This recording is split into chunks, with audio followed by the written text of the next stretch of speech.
2, 3, what is it?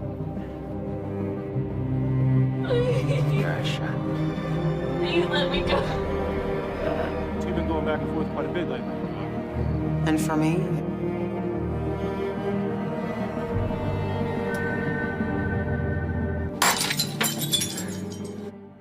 Pada awal tahun 2000-an, di sebuah fasilitas penjara di Kanada, seorang psikiater datang untuk melakukan evaluasi mendalam terhadap salah satu tahanan paling kontroversial, Carla.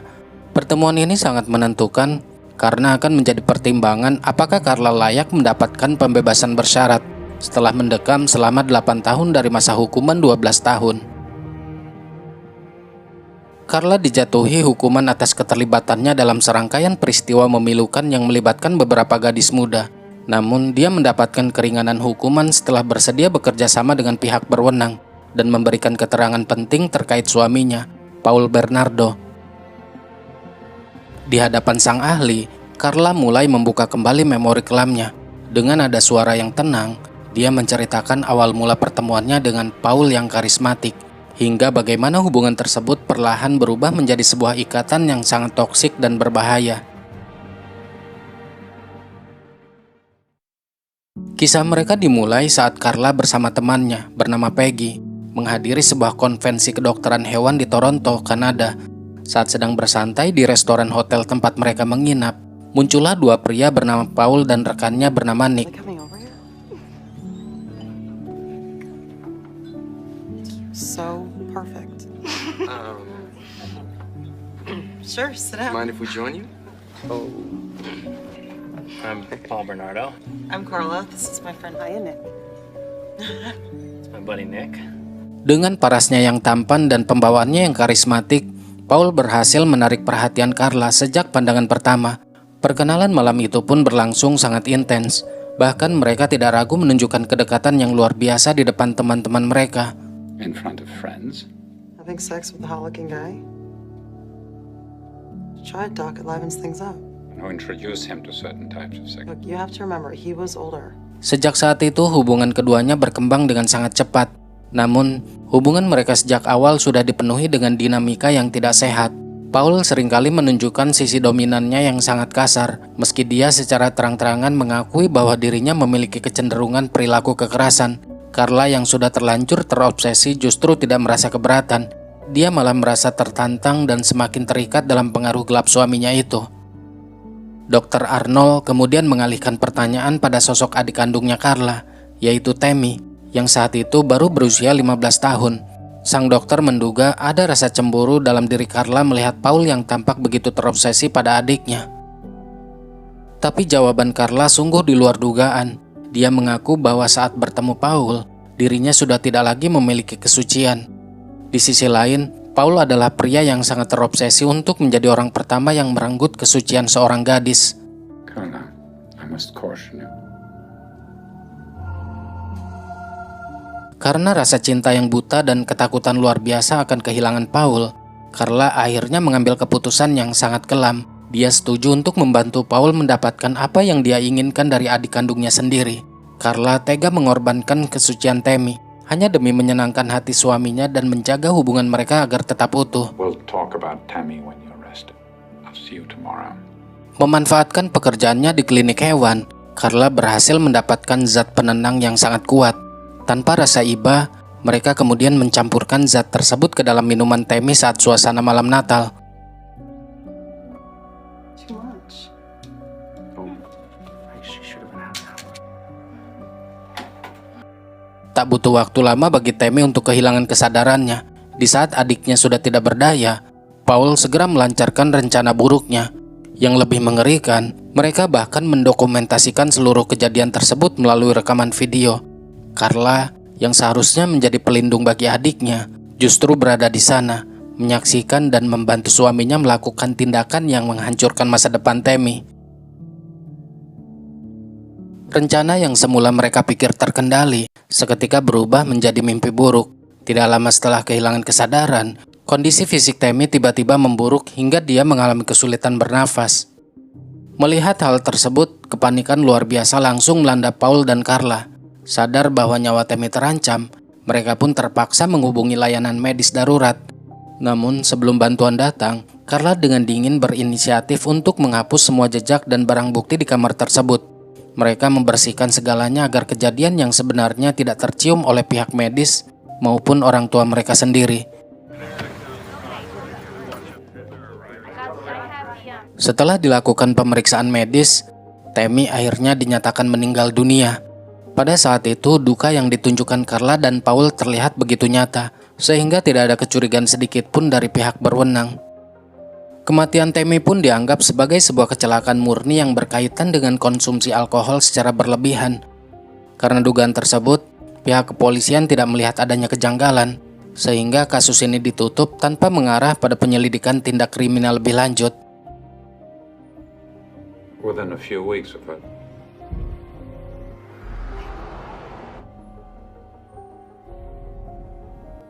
Seiring berjalannya waktu, kondisi finansial Paul mulai memburuk setelah ia kehilangan pekerjaan. Meski di dalam film tidak dijelaskan secara rinci apa pekerjaan sebelumnya, yang pasti Paul tidak lagi memiliki penghasilan tetap untuk memenuhi gaya hidupnya. Melihat kondisi tersebut, sahabatnya yang bernama Nick datang menawarkan sebuah jalan pintas. Nick mengajak Paul untuk terlibat dalam bisnis ilegal, yaitu penyelundup rokok lintas perbatasan. Keuntungan yang dijanjikan tidak main-main. Paul bisa mengantongi sekitar 2 hingga 3.000 dolar setiap bulannya. Tergiur dengan uang cepat dan tidak memiliki pilihan lain, Paul pun langsung menerima tawaran tersebut tanpa berpikir panjang. Time we could start making our own plans.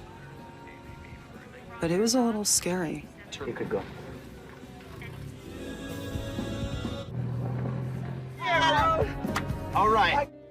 Berkat keuntungan dari bisnis gelap tersebut, Paul akhirnya mampu menyewa sebuah rumah untuk ia tinggali bersama Carla. Namun, dinding rumah baru itu menjadi saksi bisu betapa tidak stabilnya hubungan mereka. Hari-hari yang dilewati Carla penuh dengan kontradiksi. Di satu sisi, dia mendapatkan perlakuan manis yang memikat. Namun di sisi lain, dia juga harus menghadapi sikap agresif dan dominan dari Paul. Meski suasana rumah tersebut seringkali terasa mencekam, Carla tetap memilih bertahan di bawah bayang-bayang pengaruh suaminya.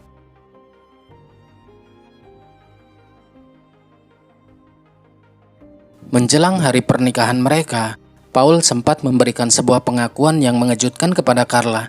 Dia berterus terang bahwa dirinya pernah melakukan serangkaian tindakan keji terhadap beberapa gadis di masa lalu.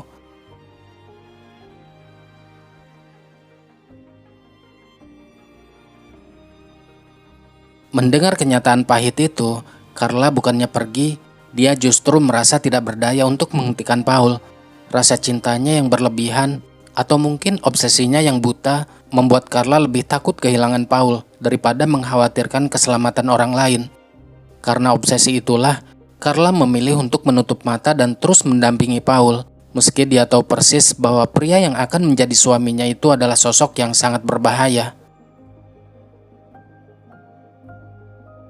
Pada suatu malam, Paul membangunkan Carla dan mengatakan bahwa dia membawa seorang gadis ke rumah mereka.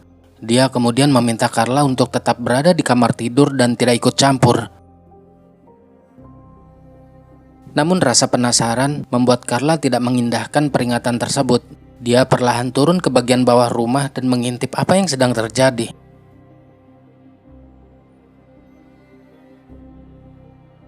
Di sana Carla melihat seorang gadis yang berada dalam kondisi tidak berdaya, sementara Paul melakukan sesuatu yang kemudian direkam olehnya. Momen itu menjadi titik awal ketika Carla mulai menyadari sepenuhnya tindakan yang dilakukan Paul, sekaligus awal keterlibatannya yang semakin dalam.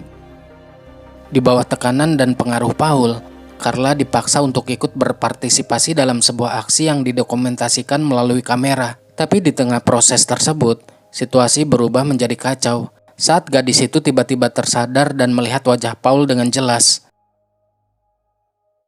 Kekhawatiran akan identitasnya yang terbongkar membuat Paul kehilangan kendali. Untuk menghilangkan jejak, dia memutuskan untuk melakukan tindakan yang sangat keji guna mengakhiri nyawa gadis tersebut. Dengan bantuan Carla, mereka berusaha menyembunyikan bukti-bukti secara permanen. Tubuh korban disembunyikan di dalam sebuah wadah, dimutilasi, lalu disemen dan diperkuat dengan material berat agar tidak mudah ditemukan, sebelum akhirnya mereka membuangnya ke sebuah danau yang dalam.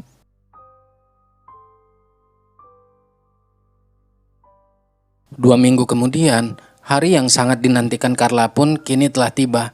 Dia dan Paul akhirnya resmi menikah di sebuah gereja, disaksikan oleh keluarga dan teman-teman mereka dalam suasana yang tampak begitu sakral. Singkatnya, setelah mereka kembali dari bulan madu, situasi mulai berubah drastis ketika muncul kabar yang menggemparkan publik. Rahasia yang selama ini mereka sembunyikan rapat-rapat akhirnya terungkap setelah seorang pemancing di danau menemukan benda mencurigakan di permukaan air, yang ternyata itu adalah jasad dari korban sebelumnya. Found in the lake. What? And they identified the body of that. Popped up and in cement block. Honeymoon tapes that Paul made. Kabar penemuan ini seketika memicu kepanikan luar biasa dalam diri Paul. Alih-alih menghadapi situasi dengan tenang, dia justru melampiaskan ketakutannya dengan menyalahkan Carla sepenuhnya. Paul menuduh Carla tidak teliti dalam menutupi jejak mereka malam itu. Momen ini semakin memperlihatkan sisi asli Paul yang manipulatif, di mana dia mulai menghindari tanggung jawab dan terus menekan Carla dalam situasi yang semakin genting. Pasca penemuan di danau, Paul memutuskan untuk menghentikan aktivitas kriminalnya untuk sementara waktu. Tapi rasa cemas dan frustasi yang terus terpendam justru menjadi bom waktu. Alih-alih mereda, Paul kembali meluapkan emosinya dengan bersikap sangat kasar dan agresif terhadap Carla. Sikap Paul yang semakin tidak terkendali ini ternyata juga mulai disadari oleh orang-orang di sekitarnya. Teman-teman dekat Paul akhirnya memilih untuk menjauh dan memutuskan hubungan dengannya setelah menyaksikan kepribadiannya yang semakin temperamental dan sulit diprediksi. Di tengah penderitaan akibat perlakuan kasar yang terus diterima, Carla mulai merasa putus asa. Bukannya pergi, dia justru merasa haus akan kasih sayang dan perhatian dari Paul yang mulai mendingin. Dalam kondisi mental yang tidak stabil, sebuah ide yang tidak masuk akal pun muncul di benak Carla. Demi mendapatkan kembali pengakuan dan kasih sayang sang suami, Carla memutuskan untuk mengambil langkah ekstrim. Dia menawarkan diri untuk kembali membantu Paul melakukan aksi-aksi kriminal selanjutnya. Carla berharap dengan menjadi rekan yang setia dalam rencana gelapnya, hubungan mereka yang retak bisa kembali menyatu. Sebuah keputusan yang menunjukkan betapa jauhnya Carla telah kehilangan kompas moralnya demi sebuah obsesi yang beracun.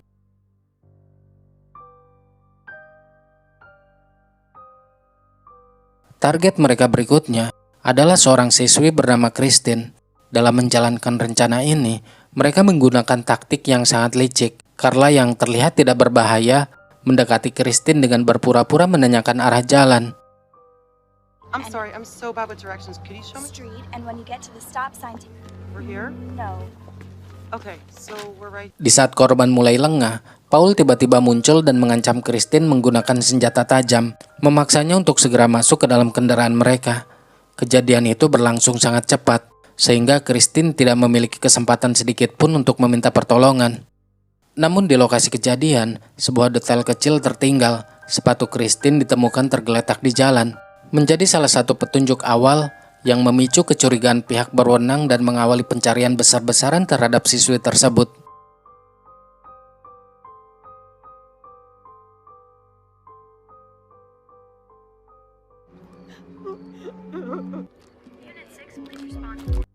Setelah menahan Christine selama beberapa hari dalam situasi yang sangat mencekam, tragedi ini akhirnya berujung pada kematian korban. Paul yang didorong oleh rasa panik untuk menutupi kejahatannya, segera mengambil langkah ekstrim guna menghilangkan jejak. Dia kemudian membawa dan membuang jasad Christine ke sebuah area terpencil yang sangat jauh dari pemukiman warga.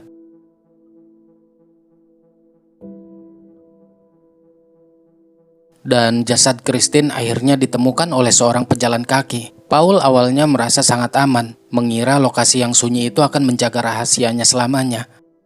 Namun dia tidak menyadari bahwa polisi telah mengantongi petunjuk penting dari lokasi penculikan sebelumnya. Di tempat Christine pertama kali menghilang, beberapa saksi mata sempat melihat mobil sedan berwarna krem metalik yang terlihat mencurigakan. Of Caitlin Ross may not that they now believe that the murderer a few days ago have Green Ribbon Task Force formed. Melalui siaran berita, Paul menyadari bahwa polisi mulai menghubungkan titik-titik tersebut dan bergerak mendekati identitas kendaraannya. Dan benar saja, tidak lama kemudian ketakutannya menjadi nyata saat sebuah mobil polisi berhenti tepat di depan rumahnya. Paul yang mulai merasa terpojok berusaha tetap tenang. Dia merapikan penampilannya. Setelah perbincangan singkat itu, Paul menarik napas lega. Dengan kemampuannya dalam bersilat lidah, dia berhasil membuat petugas tersebut percaya bahwa mobil miliknya hanyalah sebuah kebetulan yang serupa dengan ciri-ciri kendaraan pelaku. Polisi pun akhirnya berpamitan dan pergi meninggalkan rumah mereka tanpa rasa curiga sedikit pun.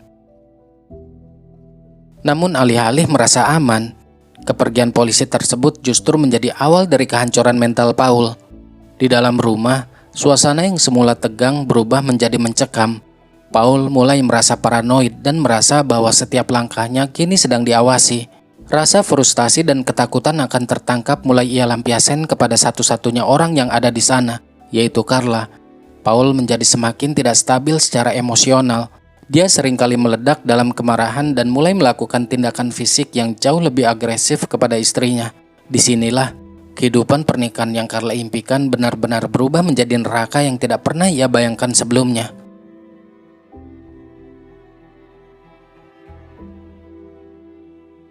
Seberapapun besar rasa cinta Carla, kekuatan fisik dan mentalnya tetap memiliki batas. Kekerasan yang ia terima dari Paul akhirnya mencapai batas puncaknya, hingga mengakibatkan luka fisik yang cukup serius.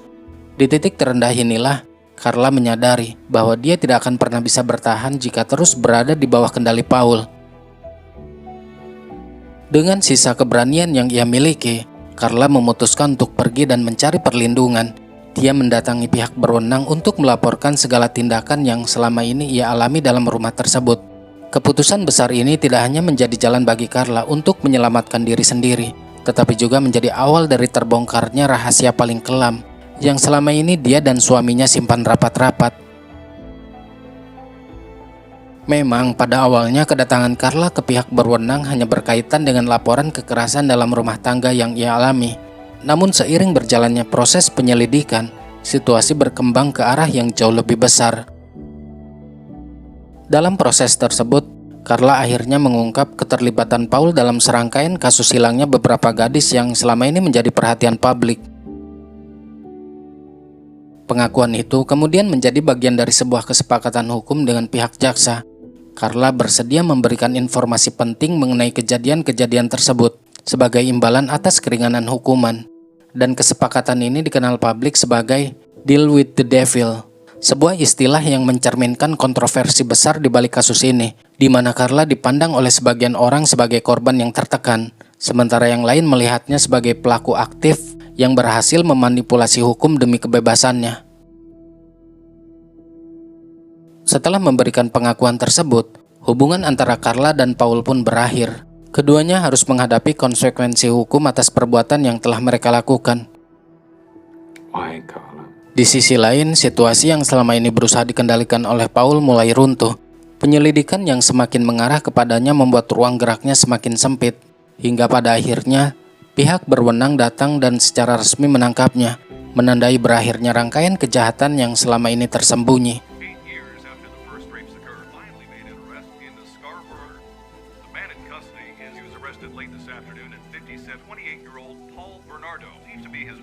Carla Homolka, granted with a female companion, brought to those who have lived in terror and that some sense. Singkatnya, saat kasus ini dibawa ke pengadilan, hubungan antara Carla dan Paul benar-benar berbalik arah. Carla memilih bekerja sama dengan pihak jaksa dan memberikan kesaksian yang memberatkan Paul. Dia mencoba menggambarkan dirinya sebagai pihak yang berada di bawah pengaruh dan kendali, meskipun keterlibatannya dalam rangkaian kejadian tersebut tetap menjadi sorotan. Sedangkan Paul melakukan perlawanan dengan menegaskan bahwa Carla bukanlah sekedar saksi, melainkan rekan yang turut andil dalam setiap tindakannya. But I didn't kill those girls. And I know that I deserve to be punished. Setelah meninjau berbagai bukti dan kesepakatan yang ada, hakim akhirnya menjatuhkan vonis penjara seumur hidup bagi Paul tanpa kemungkinan pembebasan bersyarat. Sementara Carla hanya dijatuhi hukuman 12 tahun penjara sebagai imbalan atas pengakuannya. Tentu saja keputusan itu menjadi kontroversi. Banyak yang bilang Carla juga terlibat karena melihat langsung video rekamannya. Ada juga yang bilang Carla dipengaruhi oleh Paul. Cerita pun kembali pada percakapan antara Carla dan Dr. Arnold. 10 hari setelah sesi evaluasi tersebut, sebuah laporan mengejutkan resmi dirilis bahwa permohonan pembebasan bersyarat Carla ditolak.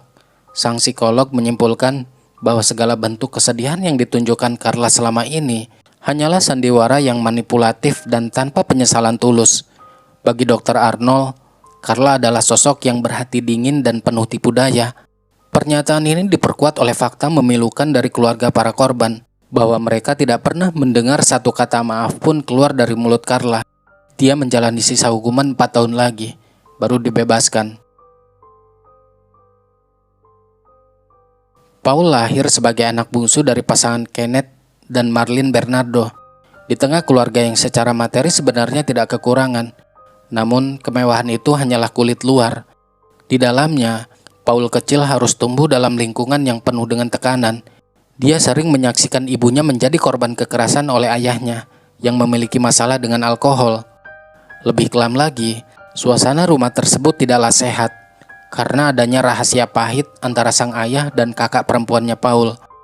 Jadi kakak perempuannya Paul dianuin apa yang ngomongnya? Biar aman dari YouTube, taulah maksudnya. Jadi kakak perempuannya Paul dianuin oleh ayahnya sendiri tepat di depan Paul.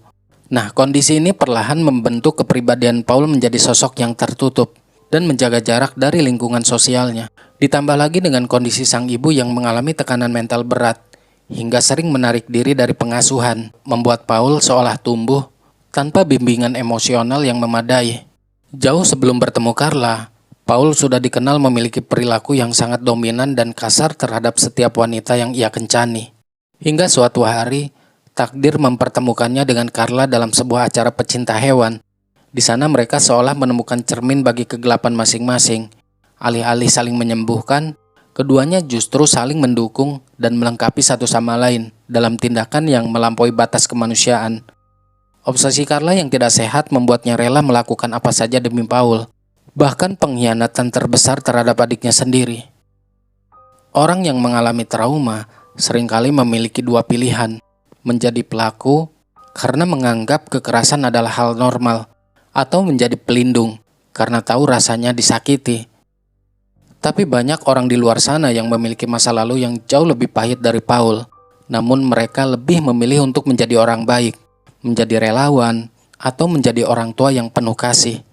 Itulah bukti bahwa trauma bukanlah tiket gratis untuk menjadi jahat.